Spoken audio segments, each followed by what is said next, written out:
Chair of the Interstate 81 Committee, I will call this meeting to order. Welcome, everyone. Good afternoon. It's a beautiful day here in the Commonwealth. We have things to talk about today, but first we have to approve the minutes. So the minutes have been distributed. Are there any corrections? And with WebEx, I'm not sure about hand raising, so you might have to just holler if you have something to tell me. But do we have any corrections to the minutes from December 11th? Seeing and hearing none, I would ask for a motion for approval of the minutes. Frank Friedman, so moved. Dennis Morris. And who was the second? Dennis Morris. Thank you, sir. Yes, ma'am. Moved and seconded to approve the meeting minutes from December 11th, 2020. And so the minutes are approved.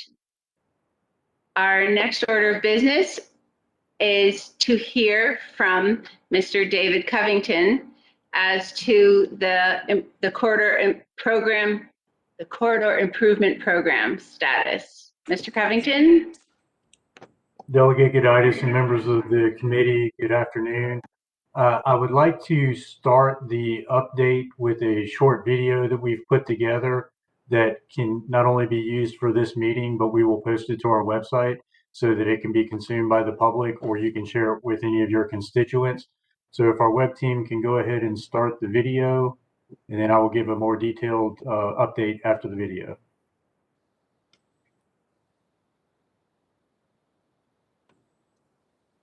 Welcome to the I-81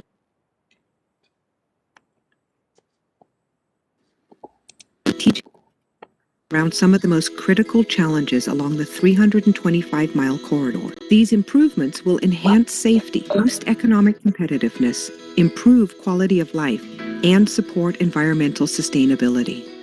There are 7 types of improvement projects: widening, acceleration and deceleration extension, curve improvements, truck climbing lanes, auxiliary lanes, shoulder widening, and operational improvements. There are more than 64 program improvements happening across Bristol, Salem, and Stanton districts. In addition to improving safety and quality of life, the program is also supporting economic development in the region. More than 94% of the contractors and consultants working on the program call Virginia home. Widening projects are when one additional lane is added for capacity and safety. Some projects include the addition of the 3rd lane in both directions, northbound and southbound, while some projects include the addition of the 3rd lane only in one direction. Acceleration and deceleration ramps allow drivers more time to merge with traffic along the corridor. A longer acceleration lane allows drivers to reach interstate speeds before merging with traffic. A longer deceleration lane allows drivers to exit at interstate speeds before slowing down. Truck climbing lanes provide an additional lane to enable trucks to ascend a steep grade at a lower speed while maintaining regular traffic speeds for passenger vehicles. Auxiliary lanes allow drivers additional time to speed up or slow down when merging on or off of I-81, which helps maintain the flow of traffic. Typically constructed between 2 interchanges, these lanes help enhance safety by reducing traffic weaving between I-81 travel lanes and ramps. Wider shoulder lanes increase safety for the traveling public during emergencies such as a flat tire or breakdown. They provide recovery area for errant vehicles, and they enhance safety for the emergency responder.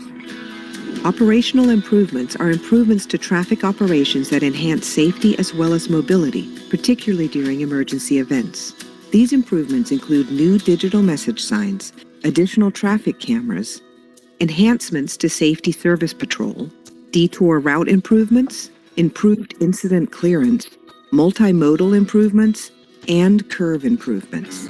The curve improvements are where the installation of static and/or flashing chevron signs along specific curves notify drivers of upcoming sharp or challenging curves where crashes are prevalent. Of the many projects underway, VDOT has already completed 19 program improvement initiatives through 2020. These include ramp extensions, curve improvements, safety service patrol enhancements, towing and recovery enhancements, and traffic camera installation.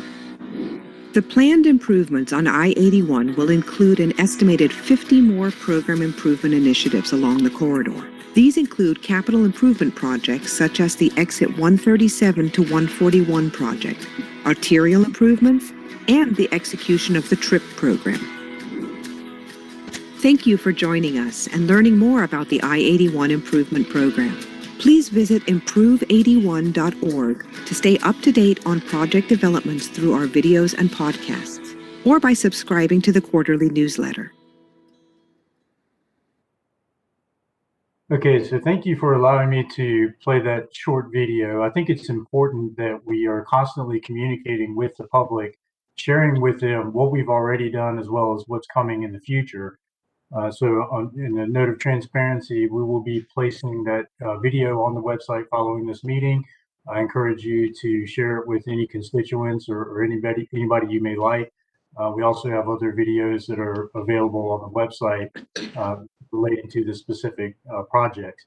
So I'll go into a little bit more detail about the status of the program as we step through this presentation. If we could advance to the next slide, please. So just a recap of the program benefits. These are what we always go back to, ensuring that we are heading in the right direction. The benefits of the program are to enhance safety, reduce congestion, and provide an environment that is suitable for future economic development. Next slide, please.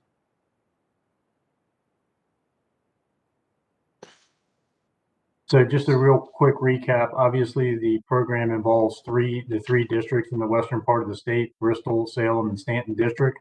But I do want to remind everybody that we do have a large number of localities that we are coordinating with on a daily basis, specifically things like our arterial improvements that really impact or provide benefit to the localities. Next slide, please.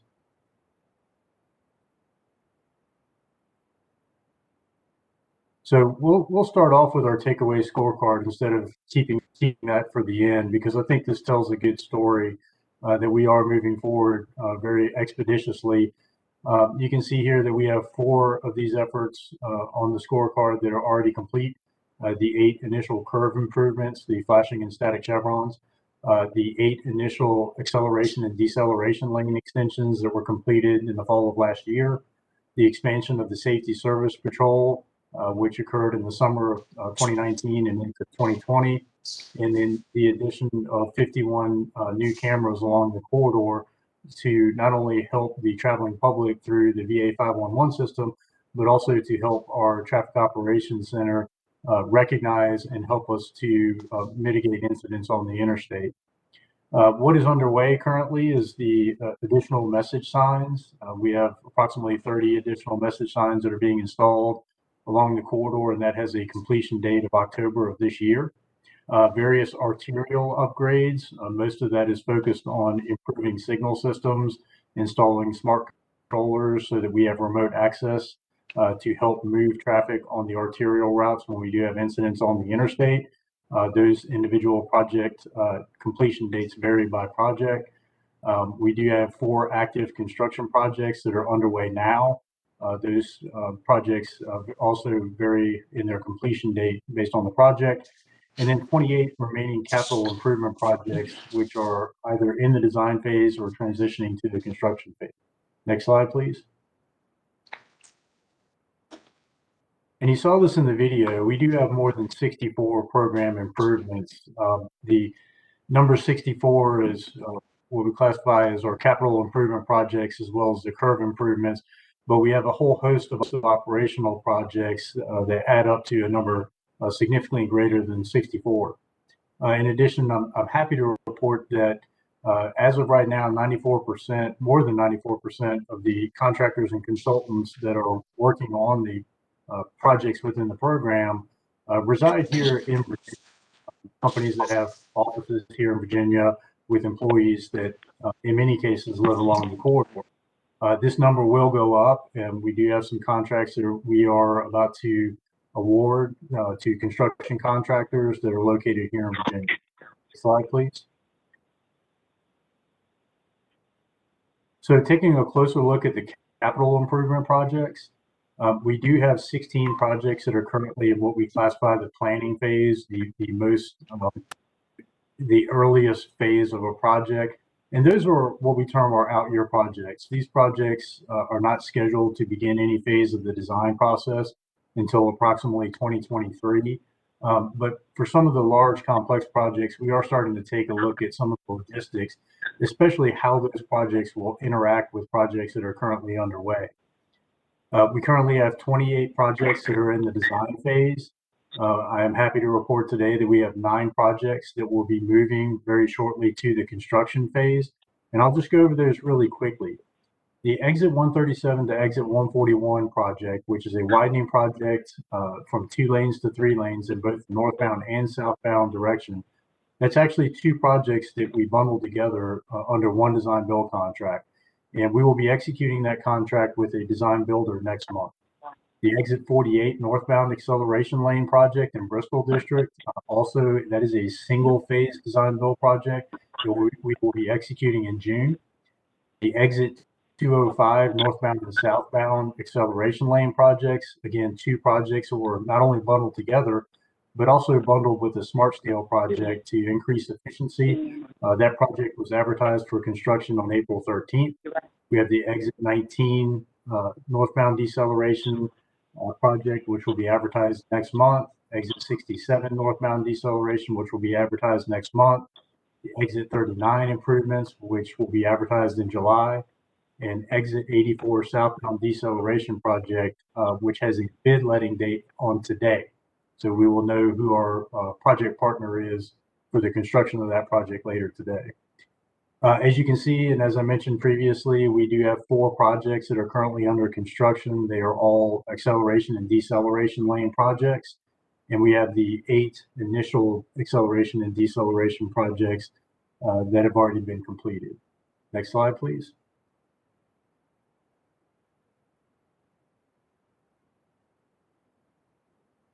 So when we look at the breakdown of the type of projects, which was included in the video that you saw, our first one is widening projects. We have 10 widening projects that are included within the program. And these are some of our largest projects, dollar-wise, and then also from a construction perspective and impact to the traveling public. Again, 2 of these 10 projects will begin construction in the near future. The Exit 137 to Exit 141 project, which again was 2 projects that were bundled together. Next slide, please. The greatest number of projects that we have in any specific category is obviously the acceleration and deceleration extension projects, primarily due to their return on investment, a relatively minor cost with, in some cases, a large return on investment. And with regard to these acceleration and deceleration lane projects, 8 are already complete, 4 are under construction, and 7 of those projects that I just went over will be going to construction soon. So that means that more than half of the acceleration deceleration extension projects will either be complete or under construction by later this summer and into the fall. Next slide, please. Moving on to truck climbing lanes, we do have a total of 5 truck climbing lane projects within the program. And we did have 3 truck climbing lane projects in the Bristol district that went to public hearing last week. That is at mile markers 32.4 to 33.5 in the northbound direction, 39.5 to 40.6 in the northbound direction, and 34 to 33 in the southbound direction. And these projects will be advertised next year. So we will see some activity on truck climbing lane projects soon. Next slide, please.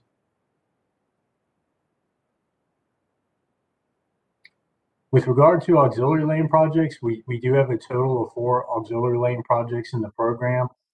At the moment, the most notable one is in Stanton District in Augusta County. And this is from Exit 221 to Exit 220 in the southbound direction. So basically the interchange with I-64 and I-81 in Augusta County down to the Route 262 interchange. And that project will go to public hearing in June and will be advertised for construction next year. Next slide, please.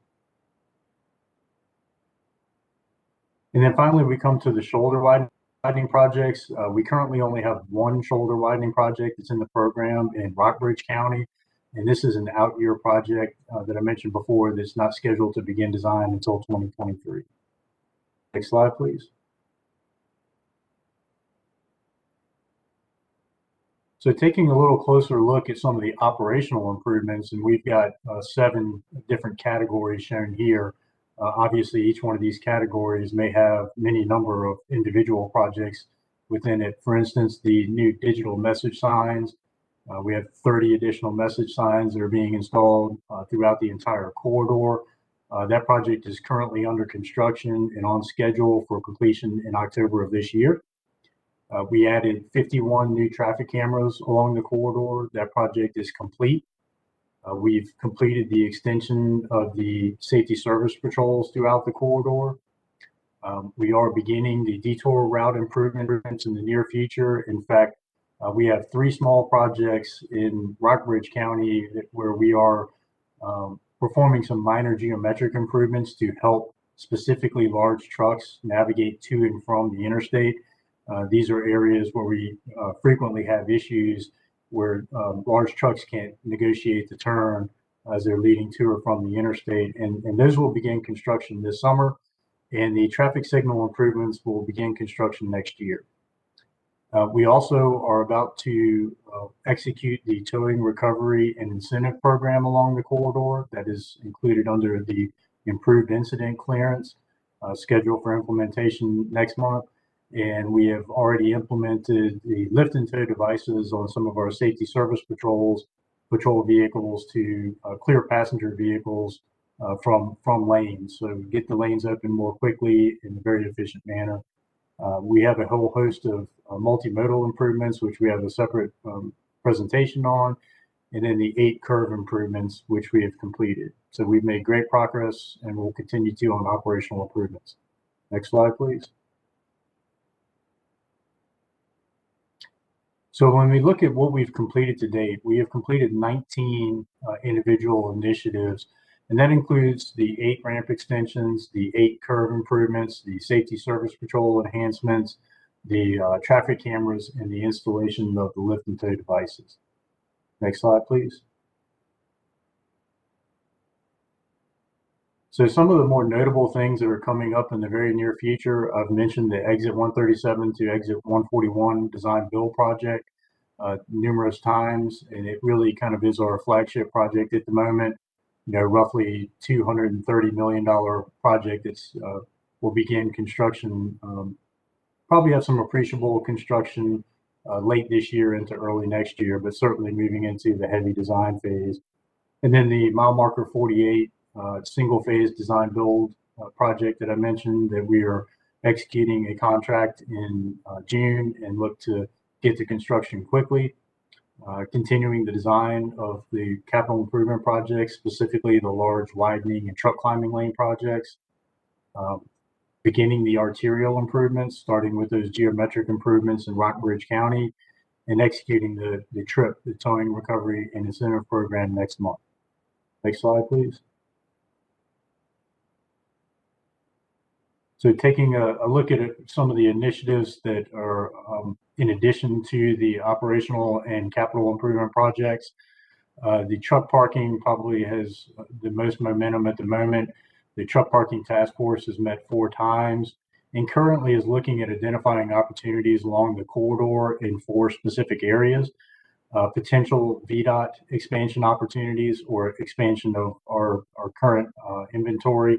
And an example of this is the travel rest area where we are lengthening the entrance and exit ramps into and out of the rest area. And the design team recognized an opportunity to, with that project, increase the truck parking by about 12 parking spaces. One of the other initiatives is potential private sector expansion opportunities. The third is potential land that could be used for truck parking. A lot of this are areas that are already being used for informal truck parking, such as abandoned mall parking lots or other areas like that. And then any other opportunities, specifically looking toward informal truck parking. So currently we are prioritizing the needs along the corridor and working to develop messaging strategies that promote positive outcomes of truck parking expansion. And with this process, we did perform a virtual walkthrough of the entire corridor. Next slide, please. Similarly, we have speed enforcement strategies. We're working to try to form a task force to look at some initiatives that may be beneficial to enforcing speed along the corridor. And then obviously the multimodal improvements, which we'll hear more about later this afternoon. Next slide, please. And lastly, I'd just like to close by asking you to take the time to visit our program-specific website if you've not done that already at improve81.org. There on our homepage, you'll find a very useful interactive project map, which includes all the capital improvement projects. You can sign up for quarterly newsletters, and you can also watch videos and listen to podcasts about several of the specific projects within the program. About every 3 months, we'll put out a set of different videos and podcasts we've done to help inform the public about what these projects really are about. So thank you for your time in going through this. There is one more thing that I would like to share with you. And if we can switch over to the informational handout, I think this would also potentially be beneficial to the members of the committee. Wait for that to load.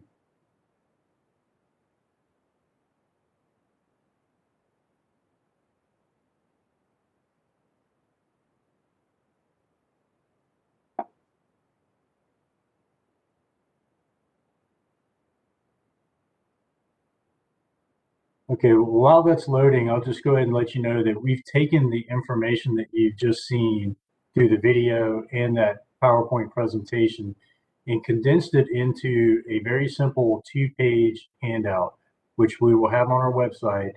And I think that this would be very useful for sharing high-level information about the overall program as we go about our daily business. My neighbors, I can share this with them if they have questions about what the program is about. So I think it will be a very useful tool. And if we can't get it displayed today, obviously it will be located on our website under the I-81 committee page. And then we may also put it in a couple of different areas to make it easy to find.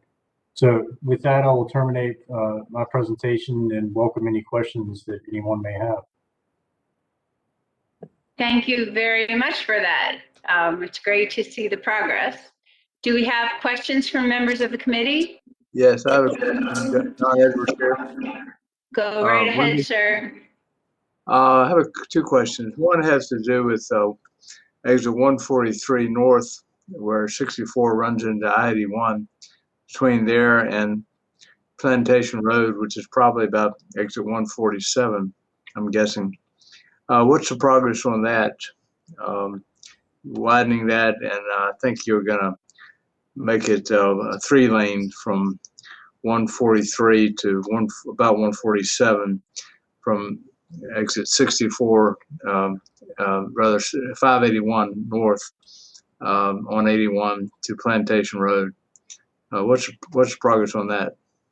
Yes, sir. That is one of our largest projects dollar-wise, and quite honestly, probably one of the largest projects in the entire program. We are currently in the design phase on that, and that project goes from the 143 exit there at 581 all the way up to Troutwell at exit 150. So we're in the relatively early phases of design. It is an extremely complex project, possibly one of our most complex projects. One of the reasons is due to the existing concrete pavement in that section. Trying to figure out the best approach to dealing with that, the most cost-effective and least impactful. So it's going to take a while for that project to mature, but we are moving along quickly with the design phase. Okay, thank you. That's one that's very important because it connects Daleville with Roanoke, and it's an S curve as you come north at 141 through 143 to 144. It's an S curve there. So when people on I-581 get off on exit 143 north, it's a very narrow way there, and there have been some accidents there because it's so narrow. The second question has to do with north of Buchanan. The S curve, there's been spectacular accidents going back to, I remember 1999, there's some big, huge, spectacular accidents. The S curve north of Buchanan, I know that's going to be complicated because you're going to have to straighten it out, which can be very expensive. But what's going on there? I think it's a very important project, both for Roanoke and for people serving Buchanan, anybody from Roanoke to elect. It's a complicated area that needs to be fixed. What's going on there? Well, I agree. It is an extremely complicated area, and there have been some very tragic crashes there. A lot of them involving tractor trailers. So we had a project to help try to address that situation with some high friction surface treatment and some shoulder improvements in the near term. That section of the corridor, unfortunately for us, is not currently within the I-81 corridor improvement program. However, we are looking very closely at some other avenues of trying to fund a project that may resolve those curves or flatten out those curves to make for a much safer environment. Yeah, my understanding was last year we did put something in the massive transportation package with regard to that S curve, and the only real solution is to flatten it out. You can do it, knock down a huge mountain right there, and I know it's complicated and very expensive, but it's extremely important. Right now, I think it's 60 miles an hour, but not that anybody goes 60 miles an hour. And you have these signals there, these signs that warn people, and also they put up some fencing or some barriers so that people cannot slide across from one, because like going south on 81, slide across the interstate, the median strip there, and smash into a truck, which would happen in 1995, 1999, a spectacular accident, which was horrible.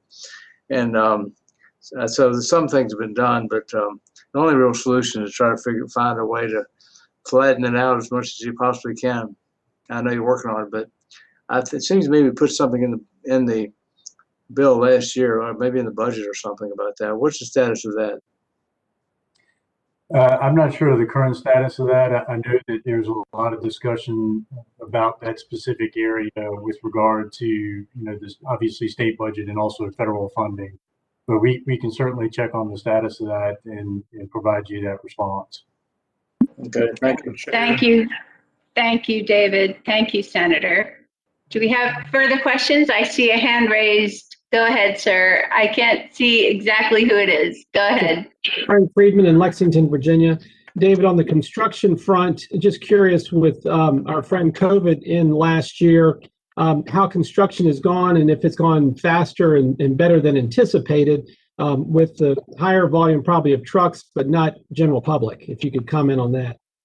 Yeah, well, we did see some opportunities statewide with the reduced volumes, especially on our interstate systems as a result of COVID, which enabled us to look at our lane closure restriction hours and kind of relax those a little bit. So we did have a rather significant period of time where we were able to accomplish a lot of construction. I think now what we're seeing is very much a return to normal. In fact, I just saw a report earlier today that said that fuel sales are getting back to normal, which is an indication that people are traveling again. But I think it was wise for the folks that recognize that opportunity to get more construction done more quickly.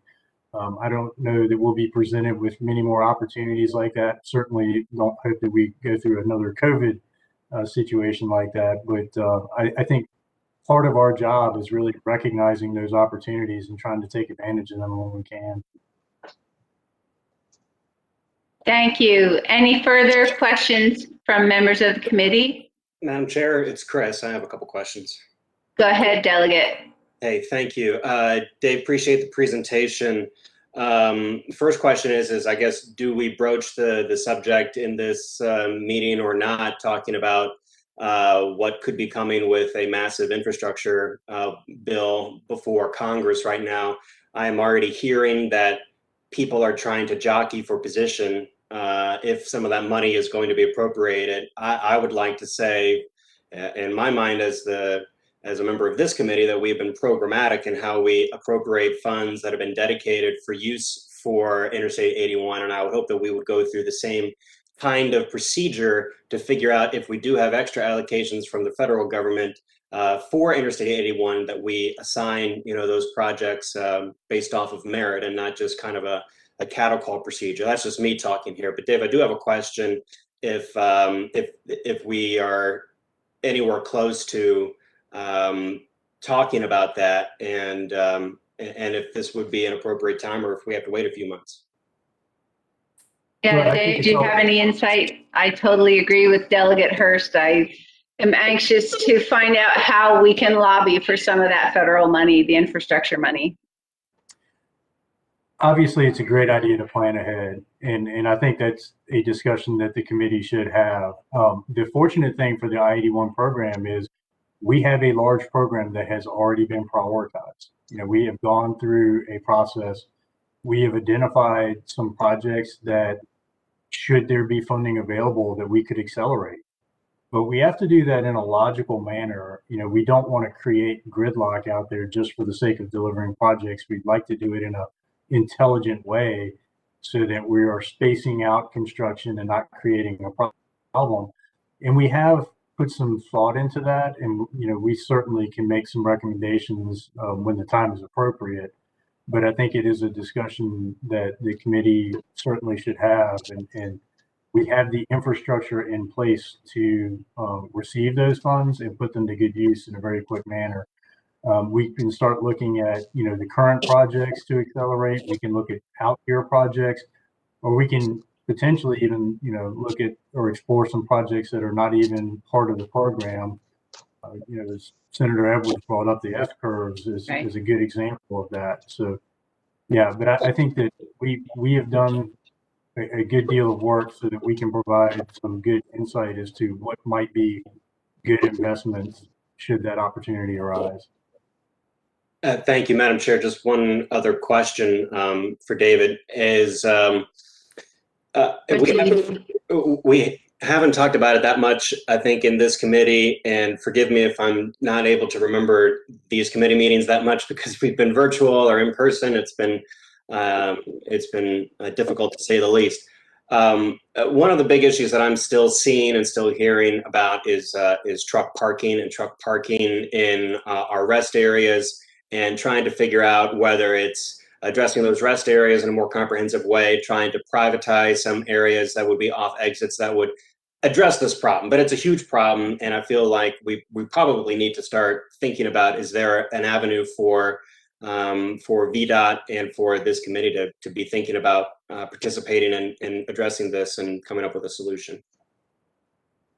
Well, I think that the Truck Parking Task Force, which is a partnership, obviously, with several agencies and the private sector, to have honest conversations about the challenge of truck parking, I think has gone very well. We are looking at opportunity areas right now, specifically with regard to our rest areas. I mentioned travel.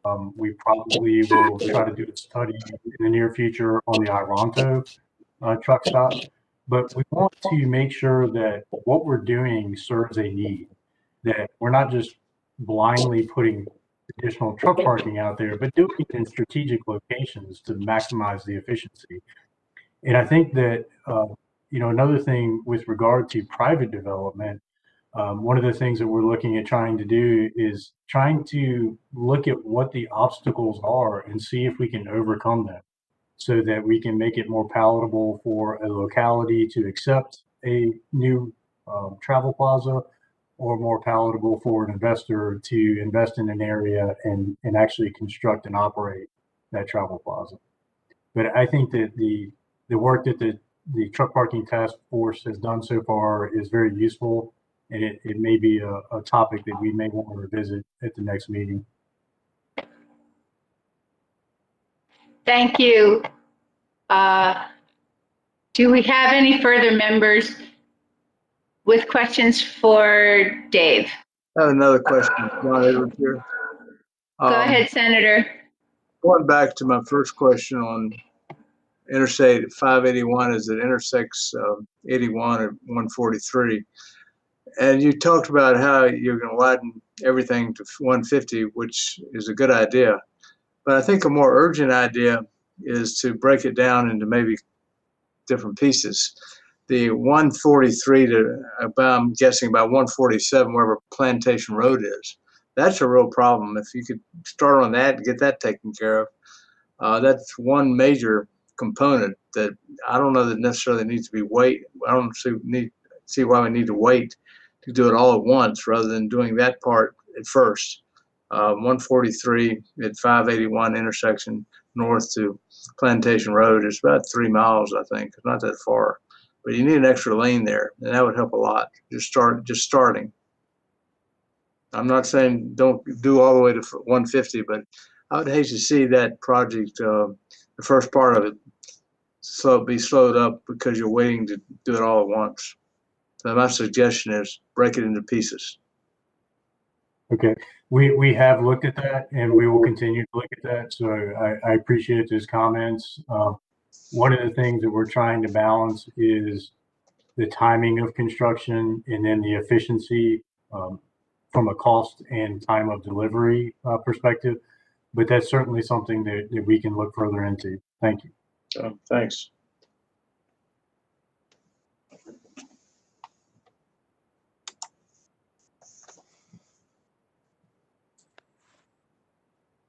Oops, I was muted. All right, thank you, everyone. Any further questions for Mr. Covington?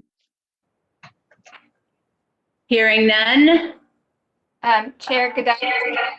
Yes, who is that? Hi, it's Kathy McGee. Hi, Kathy, welcome back. Yeah, I'm on my phone. My computer is dead. Long live the computer. Would you like me to do a roll call? Since I dropped off, I wasn't able to do that for you at the start of the meeting. Thank you. Let's please do that, Kathy. All right, if folks could indicate their presence when I call your name. Chair Goditis. Here. Delegate Rasool.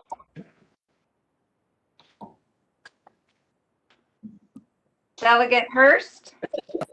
Here. Delegate Wilt. Present. Senator Edwards. Here. Senator Deeds. Present and accounted for. Senator Pillion. I'm here. Chairman Friedman. Here. Councilman Bestich. Here. Chairman Maslany. Here. Chairman Morris. Here. Chairman Green, did you get your audio? Yes, I did. I'm here. Thank you. Oh, you're doing better than me. Great. Mr. Smoot. Here. Mr. Stinson. Here. Mr. Merrill. Present. The roll is complete. Sorry about that, Delegate Goditis. Thank you very much for coming back and doing that for us. I am not positive whether we need an actual vote in order to approve the minutes. We did it informally with a motion and a second. Do we need an actual vote to approve those? Did you say all in favor? I did not. All right, let's go back. We had a motion and a second to approve the minutes of December 11th. All in favor, please say aye. Aye. Aye. Aye. All opposed? All right, now the minutes of December 11th, 2020 are approved. Thank you for that. And I think at this point we can, unless there's something else, Kathy, I think if there's nothing else right now, we can go ahead and hear Jennifer DeBrule on the 81 Multimodal Improvements Plan. Jennifer?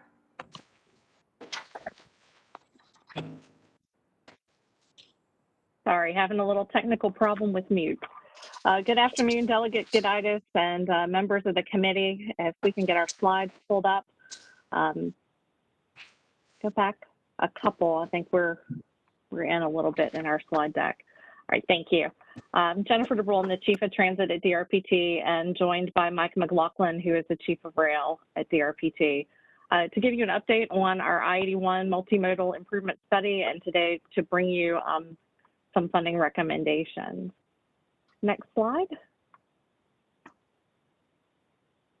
So to give you start with a little bit of background, this is actually a slide that we presented when we briefed you back in October of last year on our multimodal study. We looked at over 300 comments from the I-81 corridor improvement public meetings that referenced the lack of multimodal options, and using that input along with our ongoing multimodal planning process here at DRPT, we have identified some potential transit and rail improvements, looking at needs in the corridor and taking into account existing gaps in services.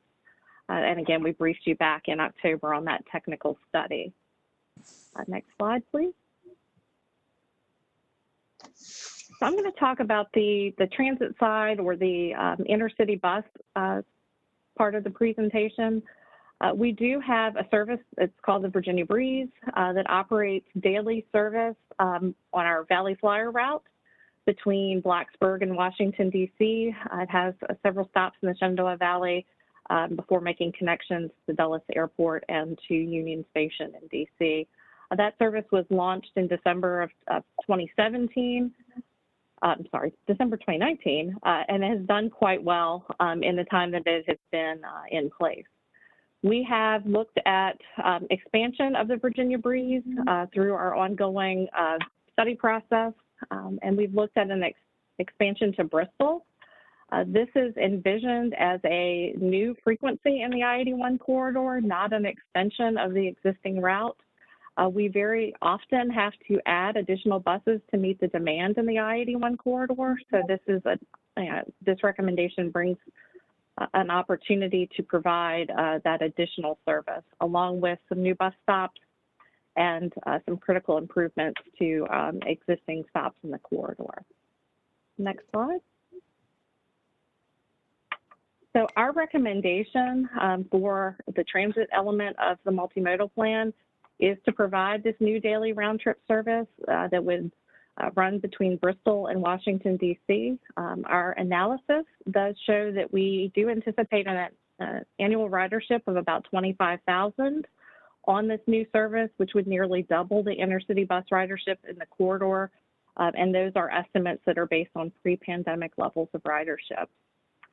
We do see that the service in this corridor has done very well since it began. So our net annual operations cost and maintenance cost is relatively low because we do see a fairly high rate of recovery in terms of our fare box. So that annual cost is estimated at $243,000. And as I indicated on the last slide, we have noticed a need for some improvements to our bus stops in the corridor. We have existing stops in Front Royal and Lexington that are less than optimal in terms of providing a spot for folks to wait for the bus. And also we're looking at the potential for providing some new shelters at stops in Bristol, Withville, and Salem, and those capital improvements are estimated at $100,000. In terms of service, because we have an existing contract in the corridor, this is something that can be initiated fairly quickly by working with that existing contractor, and we plan to initiate that in the fall of this year. So the graphic at the bottom, I will mention very quickly. This is our proposed routing, which would pick up stops in Bristol, Withville, and Salem, which do not currently have service. We're also looking at a potential stop location in Radford to make that connection as well. But we're trying to capitalize on the stops that in our existing service that have high levels of demand, and again, provide that access all the way down to Bristol. With that, we can go to the next slide, and I'm going to hand it over to Mike McLaughlin to talk through the rail recommendations. Hi, delegates and Senator, for having me here today and the other members of the committee. I'm here to talk to you about the Western Rail Initiative. For those of you who might have been, such as Mr. Smoot and others, I believe Mr. Merrill is also on at CTB. You might have seen some of these slides last week. But what this is we've been working with Norfolk Southern to try to get a second state-supported round trip on the Roanoke line. As you know, right now, there is one state-supported round trip on the Roanoke line. There's also the Crescent line that picks up at Lynchburg and goes north, but we're leaving that aside. So there's one state-supported round trip train that goes from Roanoke, not only to Washington, D.C., but the Northeast. We're looking to add a second one. It would hit the same stops it hits now in Virginia, and also this would also go on to the Northeast as well, Northeast Corridor. Also looking to extend that service, both the train that's currently there, the first state-supported train, and the second one that I just mentioned to you, to the New River Valley. So again, this is something we're working on with Norfolk Southern. We've had some good conversations with them recently. Our studies have shown that we are looking to add, that this would add 80,000 new riders, 80,000 net new riders to this corridor after we open, after we get both the second train and extend to the New River Valley. We think that's very significant. We have 220,000 riders in 2019. Roanoke, the extension in late 2017 has been a big success. We had about 30,000 people get on in 2019. So at the Roanoke station alone, that doesn't even include the offs. That's just the ons. So that's a lot of people that are coming on and off the train. And this is a very important component. Jen DeBrule's slide a couple slides ago has shown a lot of the comments, and a good chunk of the comments were intermodal, and a lot of them were related to rail. Some of you may recall a couple years ago, there was an agenda of I-81 items, and Secretary Valentine took some questions about rail, and then she pretty much took the agenda and expanded it to include a lot of more rail options. So a lot of this came out of that, and came out of a lot of other work a lot of you have been doing in trying to get an extension and a second train. Next slide, please. So with regard to funding, the governor did in December announce he was putting funding in his budget for this Western Rail Initiative. That ended up being $83.5 million. So thank you, members of the General Assembly here on today for that funding. We're also looking for $100 million from the I-81 funding. And the CTB also submitted back in December Smart Scale application for $50 million.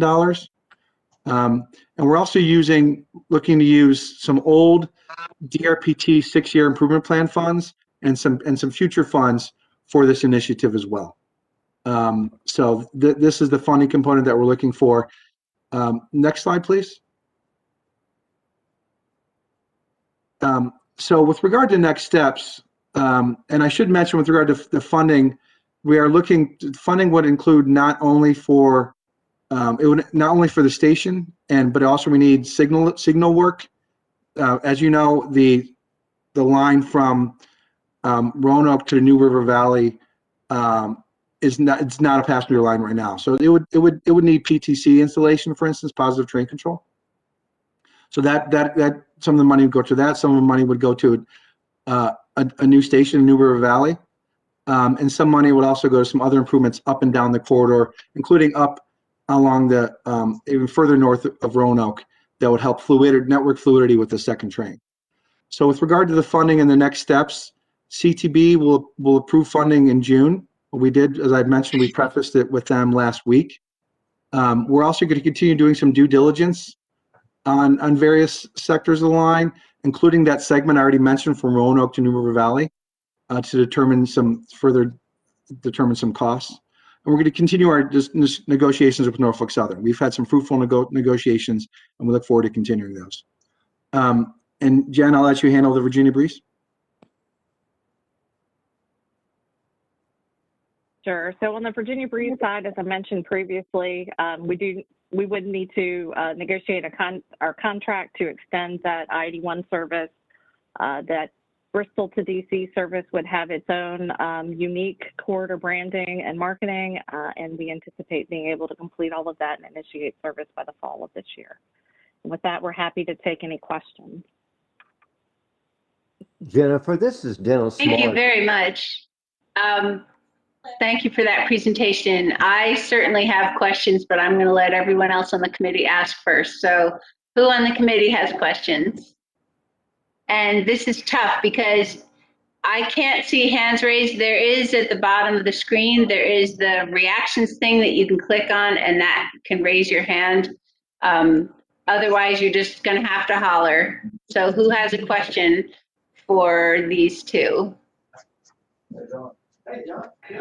It's Chris. Uh-oh. Go ahead, Delegate Hurst. Senator Edwards walked away and didn't mute, so we may be in trouble here. Give it a try, Delegate Hurst.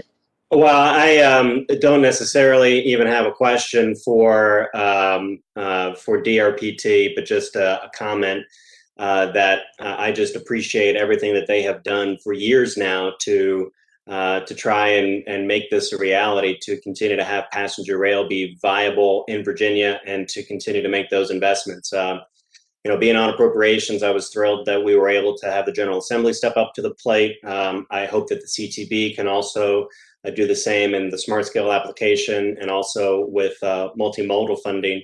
But this is huge. And I hadn't really seen the numbers before that 80,000 new people are going to take advantage. And when you talk about a metro area in the New River Valley of about 150,000, you're talking about more than half of all people being able to use this service. And I just can't imagine a better way for us to deliver something tangible to people that shows that we can actually do our job to provide public transit than a service that could be utilized by half of the residents of the community that it's going to be coming to potentially. You know, I know that everything still is ongoing and nothing is finalized yet, but I think that there really do need to be kudos paid by at least me to DRPT that they have always continuously stepped up to the plate to try and deliver on this. And I do think there is an intersection with the interstate and how many people would love to travel to Lynchburg. Like my girlfriend, who's a travel nurse and is spending days at a time in Lynchburg right now, for her to be able to take a train potentially to go to work instead of having to get on 81 and having me worried up all night that she's going to be able to drive home safe. This is really important and really meaningful. So thank you very much to Jennifer Mitchell and her incredible team for getting us close. And hopefully we can cross the finish line soon. Yeah, I want to say. Thank you, Delegate Hurst. And I want to say I completely second everything you said. Yeah. Who was just speaking? I'd like to say a word too. This is incredibly Senator Edwards, important. go right ahead. Thank you. This is incredibly important, not just for Roanoke and Blacksburg and Lynchburg, but it's really important to the state to connect Blacksburg with the new graduate school up in Alexandria, as occasioned by Amazon, to get people from one place to the next as quickly and as efficiently, and also in a way that they can actually work on the train. I've been pushing that idea too. Once you get on the train, you can work and get a lot done. And so this is incredibly important to our region, because once we get that train, and I'm sure we're going to get it eventually, it's going to be tremendous benefit, economic, from the standpoint of economic development, and also from the standpoint of the students and their parents and the faculty and the people who live in the New River Valley. It's something we've been working on a long time. I understand considerable progress is being made. I want to thank Jennifer Mitchell and everybody else, Shannon Valentine, working hard on this. And I understand probably some federal money. Hopefully we can get some federal money to work on this as well. But this is extremely important. And I understand if we can get the train, it'll be the second train for Roanoke. So the people in Roanoke are very excited about this idea, the second train.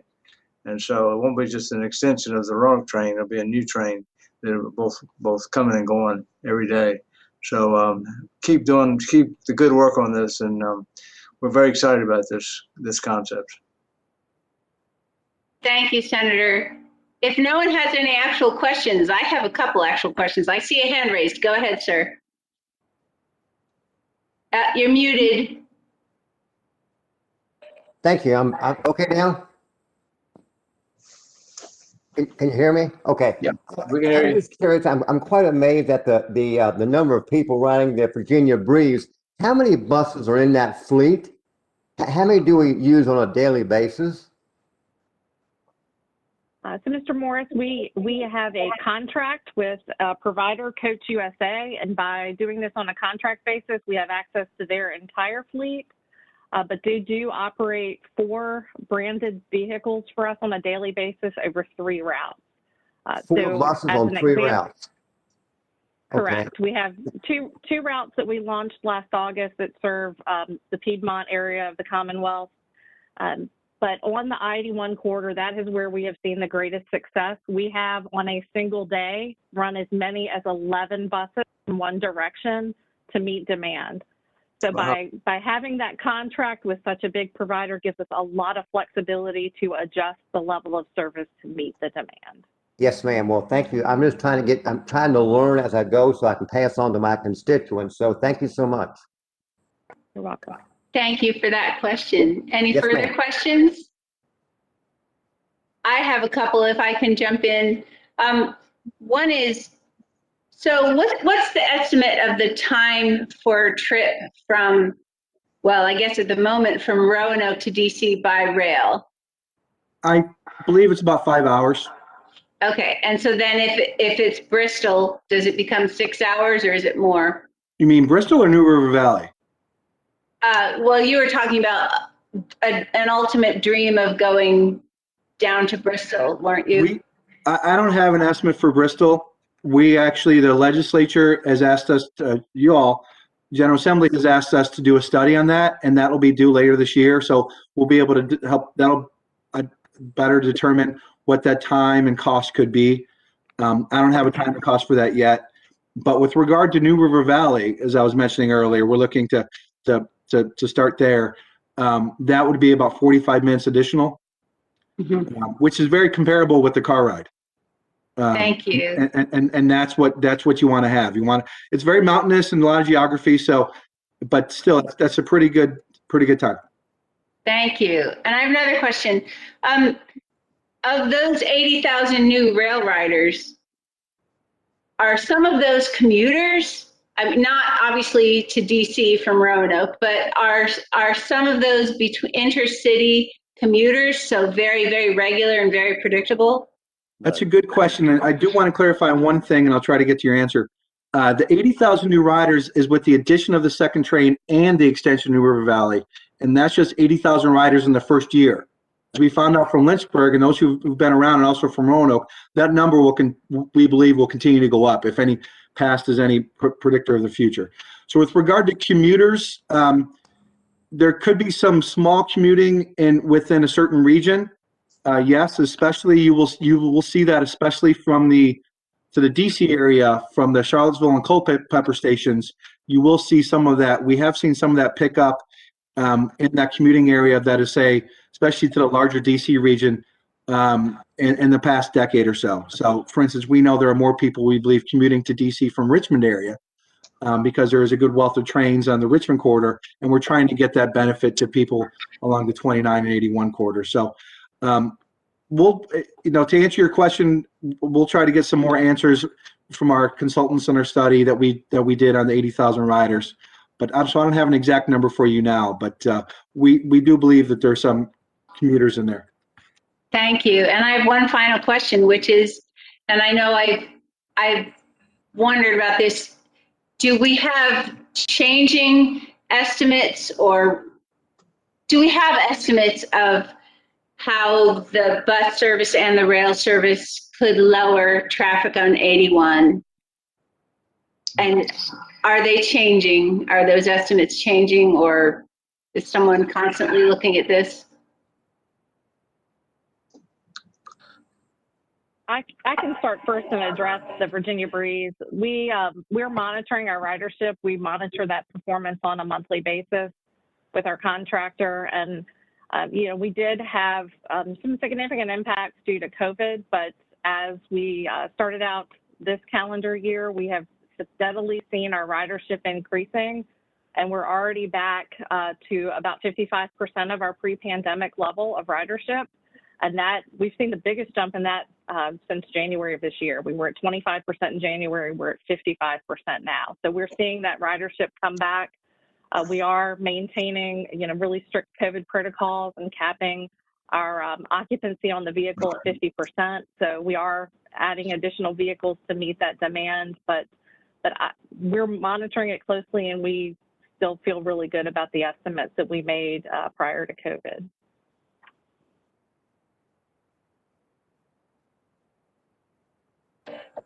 Thank you for that. I'm hopeful that over time that this multimodal approach will ease up the interstate, as I'm sure we all are. Do we have further questions for Jennifer? Go ahead, whoever's speaking. This is Ray Smoot. Thank you. I want to express appreciation for the foresight of the administration, the legislature, and Secretary Valentine and her folks for including multimodal funding within the I-81 project budget. Certainly having alternative transportation modes is going to be very important to enhancing both the safety and the congestion on I-81. It's also important, I think, to continue to develop a rail passenger network to embrace all parts of the Commonwealth. And I believe we will all be well served by this forward-looking step. So thank you very much. Thank you, Mr. Smoot. I completely agree with you. Any further comments or questions? Jennifer, one quick major question. All the work that you all have done is terrific, and thank you, as others have indicated. But has Virginia Breeze been the recipient of dollars either from stimulus or federal government related to COVID, and how have those been allocated? And if this isn't the time or place, I can connect with you later. So I'll give you the quick answer, and if you want to dive into it in more detail, we're happy to do that offline. So we do not actually use state funding to support Virginia Breeze. Our contract costs are covered by federal funding under the Section 5311 or the Rural Transit Program. So our regular contract cost is a federally driven program. We did receive funding under the CARES Act and CRISA, the different relief packages that came out during COVID. That has enabled us to continue to operate and offset, offset the additional cost that has been associated with capping our ridership at 50% of the vehicle, and also to account for the lower ridership that we have because people are less, traveling less right now than they did prior to COVID. So we're definitely very grateful for the funding that we have received. It's enabled us to make some choices to keep this accessible and available alternative transportation operating during the pandemic, and it helps us to then continue to look to the future as well. All right. Thank you so much, Jennifer and Michael. That was just great to hear, and we appreciate all the work. Look forward to following the progress. And now I think we're going to go to the 81 Corridor Improvement Program financial update with Laura Farmer. Laura? Good afternoon, Chairwoman Goditis. Can you hear me okay? We can, yes. Great. Thanks so much. This afternoon, I want to give you an update on where we are with regard to financing the entire 81 Corridor program, as well as our initial steps to authorize and issue debt in the current fiscal year to support a project that was recently awarded, and some insights into future financing that we'll do in order to support the corridor. So with that in mind, if you could go to the next slide, please. Just to reset the legislative background as a reminder, in 2019, through chapters 837 and 846, the Interstate 81 Corridor Improvement Program and Fund were established, and it provided new transportation revenues to support interstate highways as well as 81. The setup for the program changed a little bit with regard to the omnibus legislation in 2020. That bill authorized the sale and issuance of bonds with an aggregate principal not to exceed $1 billion for the program. It also changed the localities that were contributing their fuel tax revenue to the I-81 fund to only those in which I-81 passed or cities that were wholly encompassed by a county through which the interstate passed. The other change was a direct allocation from the Interstate Operations and Enhancement Program, or IOEP. In the 2019 legislation, you may recall that there were dedicated revenue streams from truck registration fees, a road tax change, as well as future increases in the diesel tax. The components of those increases were dedicated to the statewide Commonwealth Transportation Fund, and then the size of which the interstate program is going forward was sized to hopefully meet the commitments that we had planned. And then once the omnibus legislation was passed, as you recall, COVID hit and we reevaluated the funding and we received new assumptions. And so what we're doing today is updating our assumptions based on what we know about fuel tax revenue estimates, as well as the share of the interstate program that I-81 will receive. Next slide, please. As a reminder, these are the funding sources and structure for the I-81 program. The regional fuel taxes along the corridor, as well as a share of the interstate program. The regional fuel taxes were implemented in July 2019 and began as a 2.1% additional tax on gasoline and diesel that was sold by a distributor to a retail dealer along the corridor, and it was based on planning districts along the Interstate 81 corridor. Effective July 1st, 2020, it changed to a per gallon rate that is subject to an annual increase based on an inflationary factor. And it can also, these funds are what we're using to leverage for the debt service for the program. The allocation from the interstate program is equal to a ratio of the vehicle miles traveled, or VMT, on the corridor of vehicles class 6 or higher in terms of federal classification. Those are your larger trucks, compared to total VMT across all interstate highways in Virginia. For I-81, this is the largest share across all interstates in Virginia. It bounces between 43 and 44% based on the data we use. And those dollars are going to be provided as pay-go sources, and by pay-go meaning cash that we have available, allocations made available for construction distribution. So that's a combination of both federal and state monies that are available for construction projects. The graphic on the right just really lays out those contributing funds to complete the I-81 plan. Next slide, please. In terms of revenue performance and projections, the fuel tax estimate exceeded expectations. I believe we briefed you in the fall. Things looked a lot better by year-end close.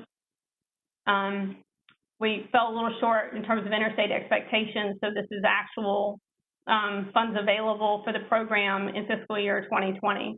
So we finished the year at $93 million.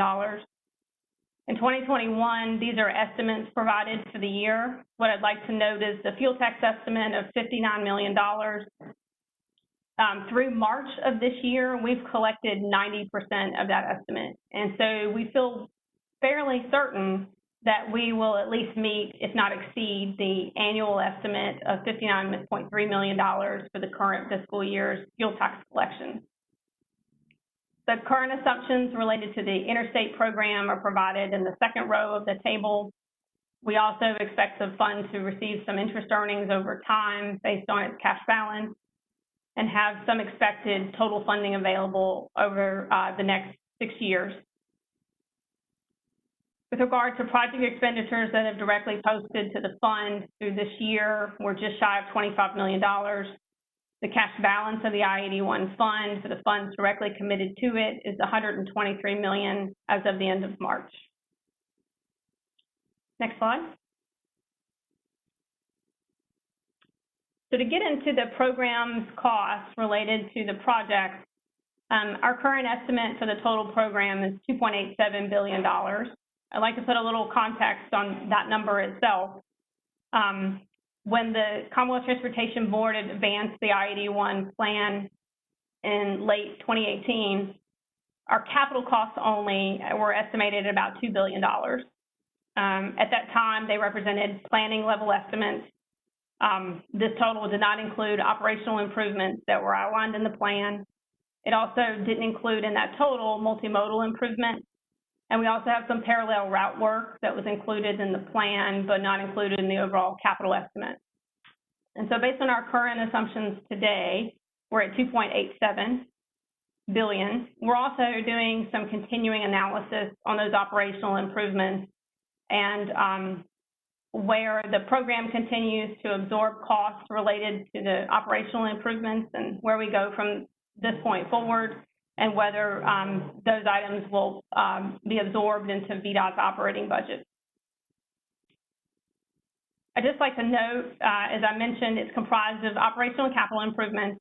No single project in the entire program exceeds 11% of the total. Projects are scheduled to be implemented in phases through 2038.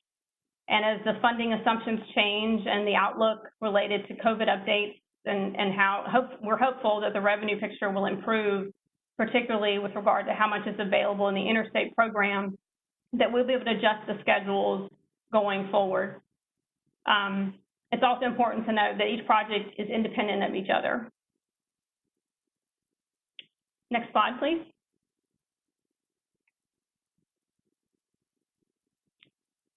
So we've begun work over the last several months to a year on the debt issuance plan for the I-81 program. The regional fuels tax will be the sole source for repayment of any debt issued to support I-81. Relying exclusively on the regional source, it will not impact the debt capacity calculation for the Commonwealth. I'd note that our structures are similar to bond programs implemented by our other regional partners in the state. We're anticipating a mix of municipal bonds and Transportation Infrastructure Financing Innovation Act program loans, or Tipia loans, from the U.S. Department of Transportation or the Build America Bureau, and that is to be accessed over the life of the program. The table on this slide provides our current assumptions. We intend to advance a senior lien debt issuance this year of just shy of $100 million, with a future financing later on in the program for a total of $129 million of strictly municipal debt, and really maximize our use of the Tipia program. They have a rural program which increases the eligible costs for a Tipia loan. It also provides low interest financing, and I'll get into those details a little bit further down into the presentation. Next slide, please.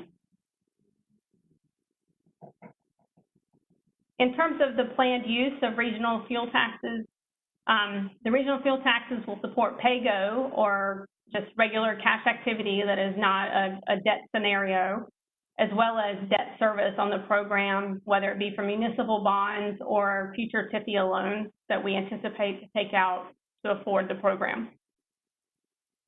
Next slide, please. This slide provides our preliminary funding by year and by source. Over the life of the project, the greatest share of costs is from those PAYGO sources, the interstate funding that we have available, as well as any leftover amounts from the fuel tax revenue that we do not need for debt service after those commitments are covered. Our peak annual expenditure activity right now is in 2028 over the life of the program. The Tipia loans in the graph are displayed based on expected cash flow draws of the loans that we commit to in advance. So we would negotiate a Tipia loan agreement and hopefully are completely able to execute that, but we would draw on those loans potentially a year or two in the future based on the department's ability to cover those costs internally, but also be able to save on interest costs for the program over its life. We're also maintaining a healthy cash liquidity over the program. Our preliminary minimum target is $25 million maintained over the life cycle of 81 projects and its debt commitment. Next slide, please. Now I'd like to just move into our planned sale this fiscal year. We plan on moving forward with a negotiated sale of municipal bonds. That negotiation allows us to have this focus on introducing this new program to the investor community, with it being the very first issuance, getting those folks familiar with the program and its repayment sources. I just note that our regional partners in the state sold inaugural bonds on a negotiated basis as well. The table provides some of the features of what we expect to move forward with this issuance. They'll support one project that was recently awarded by the Commonwealth Transportation Board last week. It has expenditure activity expected over several years, and so this bond sale will support exclusively that project. Our ratings we anticipate to be AA with the rating agencies. We'll price in July of this year.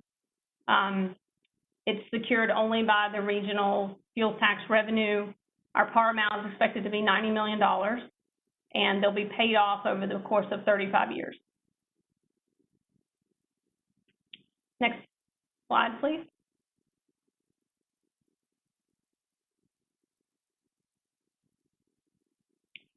Just in terms of a schedule that we're working to today is we've been actively working with we're working with the rating agencies to get confidential indicative ratings as we set up the program, its structure, all the documents that are needed, and the commitments that we make to the investor community. We presented this financing plan to the Commonwealth Transportation Board last week. We anticipate advancing the package of documents in their draft form, as well as an authorizing resolution in May. We'll go to Treasury Board in June to request approval to issue the series of bonds and request the formal public ratings at that time. And then we anticipate pricing and closing in July. Next slide. So I'd like to circle back and just talk a little bit about Tipia right now. This is a loan program that we are really relying on, hopefully being the premier financing piece of the program. We have put together a model to maximize the benefits of the program. They have a special component for rural projects, which allows financing for up to 49% of the project cost at 1/2 of the 30-year Treasury rate, which makes it really exciting. In terms of regular or non-rural loans, we can finance up to 1/3 of the project cost at the 30-year Treasury rate. Repayment terms can be structured up to 35 years after substantial completion of the project. We can structure a flexible payment structure, and we can have flexible draw periods up to 1 year after substantial completion of the project, and that will allow us to consider interest savings in our financial model for the program and potentially advance projects sooner to complete the commitments of the plan. Next slide, please.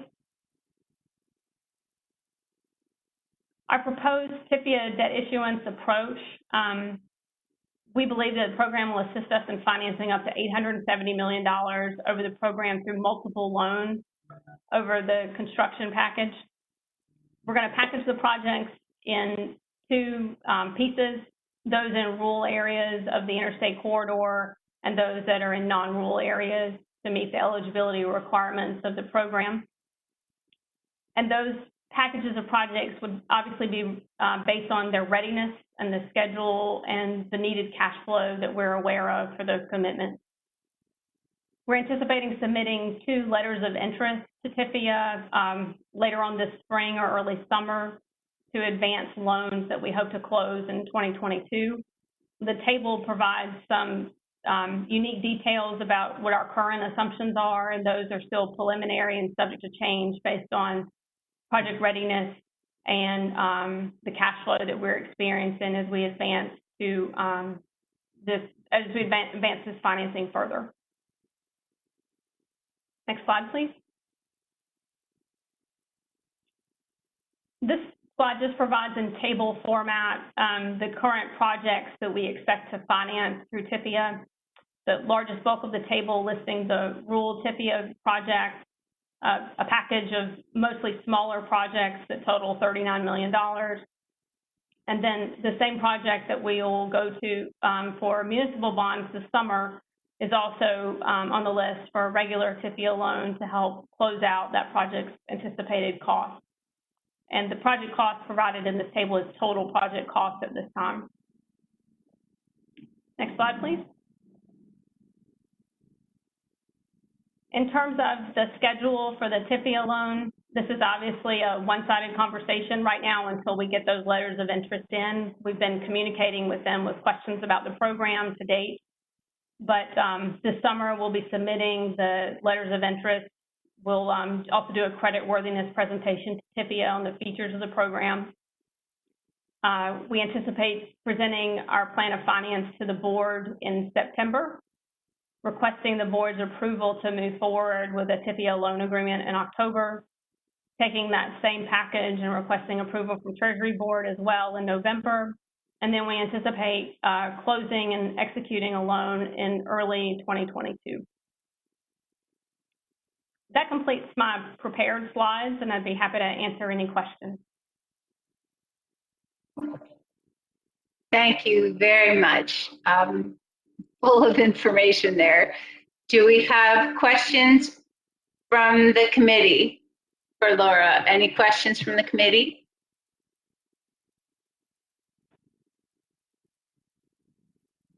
I don't hear a question. I actually had a question. I was kind of surprised that, so the number for rural projects is quite a bit lower. And I mean, I guess that makes sense. To me, so much of 81 is rural that I was surprised to see that that number was so low for rural. But most of the projects are in what, Harrisonburg and Roanoke and Winchester and. Yes, ma'am. The determination is based on population. And so as you get into those more populous areas of the interstate, we've determined that we believe those projects fit more into the regular share. And there's also constraints on the cap related to the projects cannot exceed $100 million for the rural program. And so some of that is at play as well in the larger projects along the corridor that are likely in rural areas of the state, but just due to the size of the project cost, we don't meet that secondary criteria of $100 million cap at this time.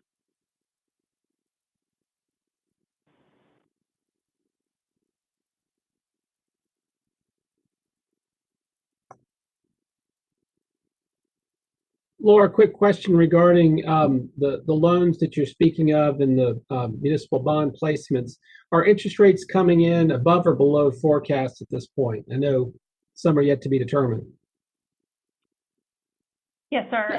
We were in a pretty good place with regard to our financial model and don't have any concerns with regard to expectations around the loan. That's dependent upon the rating agency's view of our credit as we move forward and as we present to the board and Treasury Board over the next couple months. We'll catch some live views of the market at that time and predict where we expect to land.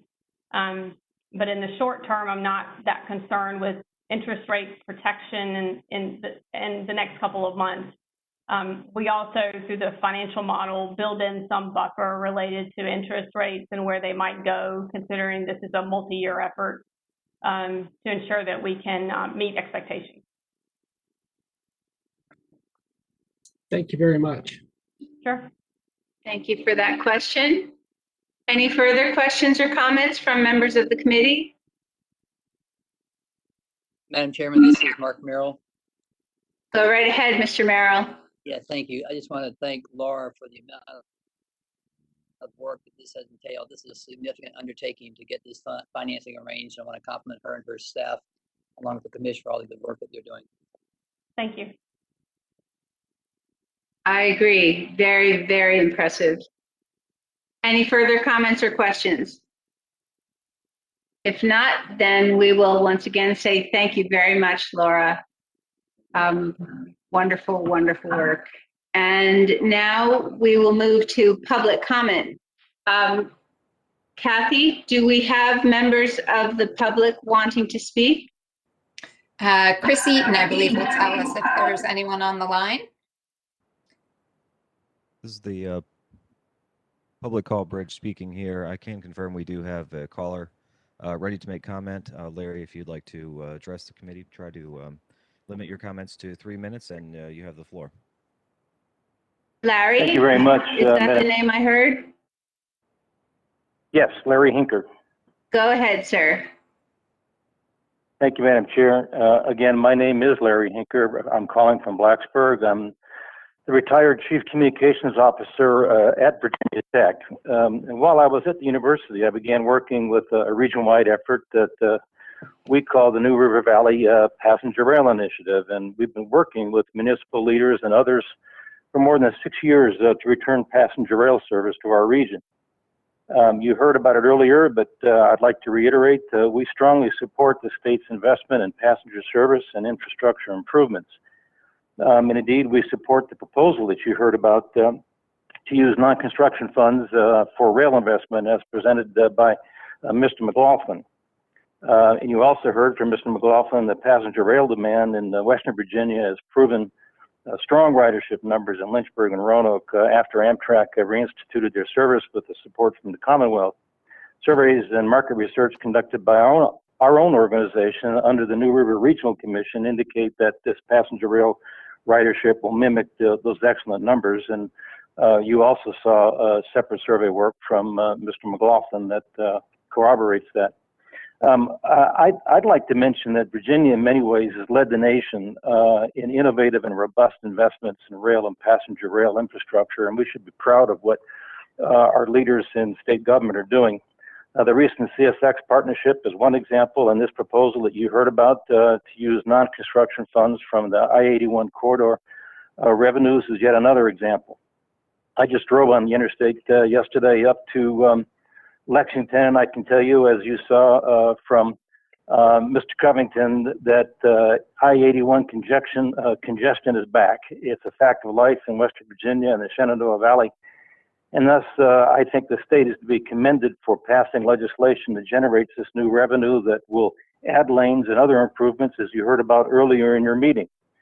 But while these I-81 road improvements are desperately needed, we all know we can't build our way out of this congestion simply with wider roads. And that's why the effort that you heard about earlier to use these funds already designated toward non-highway construction improvements, and specifically passenger rail and multimodal, will in the long run help reduce congestion. And by doing so, of course, improve safety along the interstate corridors. So again, we'd like to reiterate the New River Valley Passenger Rail Group's support for the state's action. And we thank you for this time. And I also want to thank you for your service to this important transportation group. Thank you, Madam Chair. Thank you very much, sir. And I agree with all of that. I am a longtime fan of rail service, and I was raised, well, my great-grandfather worked for the railroad, and ever since that, my family have been fans of the railroad, and very, very sorry to see so many miles of rail ripped out. So I'm glad to see some return to that. But thank you very much for coming to speak to us today, sir. Do we have anyone else on the line?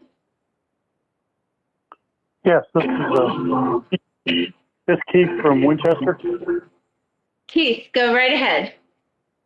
Yeah, my concern was about, I live close to 81 in Winchester, and we need we could use it today. We need a noise wall along 81 there for the houses that are close to 81. But we get a lot of truck drivers with their using their air brakes at night. You really can't sleep with unless you got air conditioning with your windows open. We need something to protect us from the noise, like from Cincinnati Road to Berryville Avenue, Route 7 there along 81 is what I'm concerned about. Thank you, sir. So I live in Clark County. I'm close to you.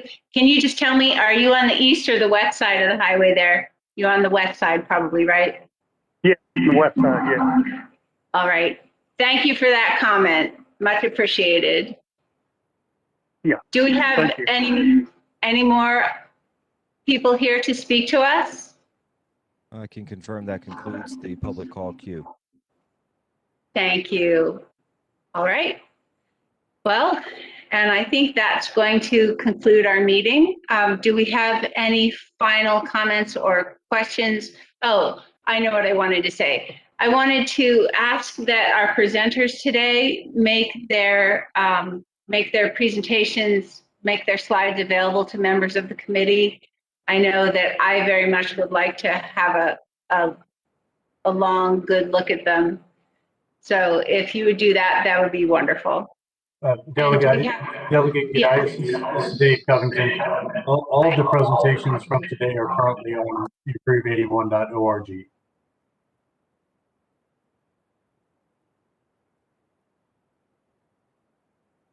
Wendy, you muted yourself.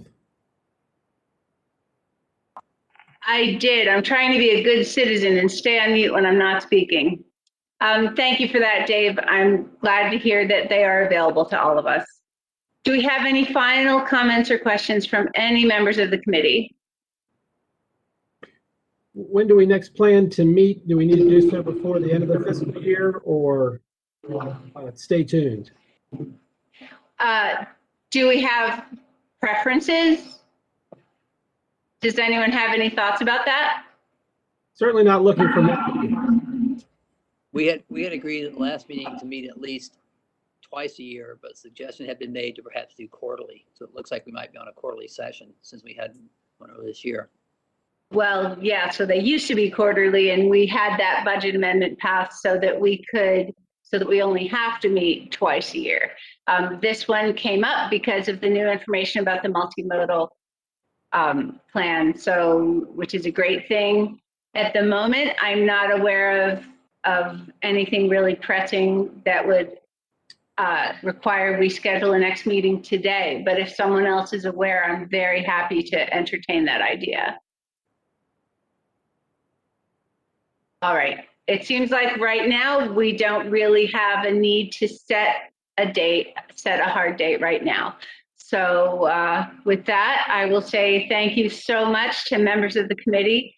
Thank you so much to our presenters and all the hard work you put in, certainly on the presentations, but of course on the actual work that the presentations represent. We are very, very grateful, making great progress. And with that, I will adjourn the meeting. Or do okay, let's hear a motion. Motion to adjourn. Thank you, Madam Chairman. Second. Thank you, Mr. Merrill. And thank you, sir. We have it. It has been moved and seconded that we adjourn this meeting. All in favor, say aye. Aye. Aye. All opposed? The meeting is adjourned. Thank you, everyone.